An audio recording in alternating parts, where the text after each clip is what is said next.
4 tingkatan membaca Al-Quran. Muslim wajib tahu. Assalamualaikum warahmatullahi wabarakatuh. Hai semuanya, di video kali ini kita akan membahas 4 tingkatan membaca Al-Quran. Muslim wajib tahu. Apa itu tingkatan membaca Al-Quran? Allah Subhanahu wa Ta'ala memerintahkan umat Islam untuk mengaji dengan perlahan dan memahami makna setiap bacaannya, atau biasa disebut dengan tartil. Nah, apakah sahabat tahu bahwa tartil atau at-tartil ini masuk dalam salah satu tingkatan membaca Al-Quran? Selengkapnya, berikut tingkatan bacaan Al-Quran yang diakui ulama qiraah. Yang pertama ada at-tahqiq. Dalam bahasa Arab, tingkatan ini tertulis at-tahqiq. Maratibul qiraah. Tingkat ini berarti pemula atau kelompok orang yang baru belajar ilmu tajwid. Dalam at-tahqiq, cara membacanya mirip seperti tartil, hanya saja pembawaan at-tahqiq disebut lebih lambat dan tenang. Di sisi lain, at-tahqiq disebut juga tahqiq atau ta'qid. Dalam bahasa Indonesia, artinya adalah teliti dan menguatkan.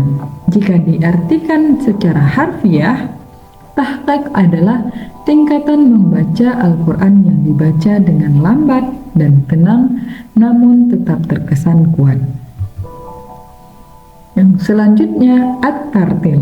Dalam bahasa Arab, tingkatan ini tertulis at-tartil. Seperti disebutkan pada poin sebelumnya, tingkatan bacaan Al-Quran satu ini memang mirip dengan at-tahqiq karena berarti perlahan-lahan.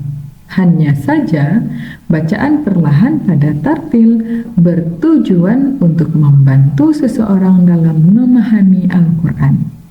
Allah Subhanahu wa Ta'ala berfirman dalam surat Al-Muzammil ayat 4 yang artinya, dan bacalah Al-Quran itu dengan tartil.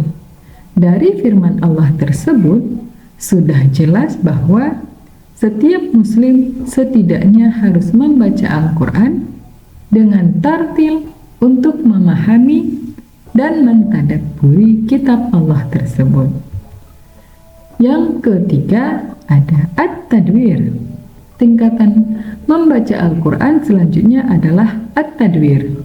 Dalam tingkatan ini, seseorang sudah naik tingkat.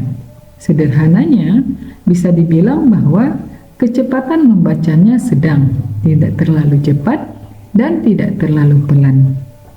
Misalnya membaca mad munfasil dengan tidak lebih dari 6 harokat karena berada di level pertengahan. Beberapa ulama bahkan memasukkan tingkatan ini pada bacaan sebelumnya at-tartil.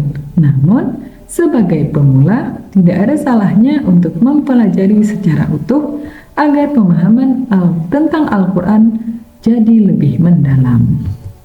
Yang keempat, ada al-hadr. Al-hadr juga dikenal dengan al-hadar atau hadar.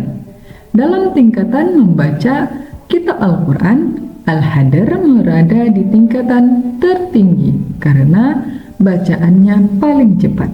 Umumnya, cara ini banyak dilakukan oleh para hafiz dan hafizah untuk mengulang hafalannya.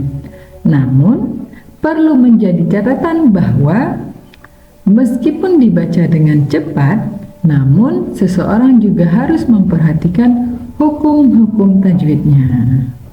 Oke, sekian untuk pembahasan tentang 4 tingkatan dalam membaca Al-Quran. Kalau kalian punya pertanyaan, ayo diutarakan. Terima kasih sudah menyimak sampai selesai.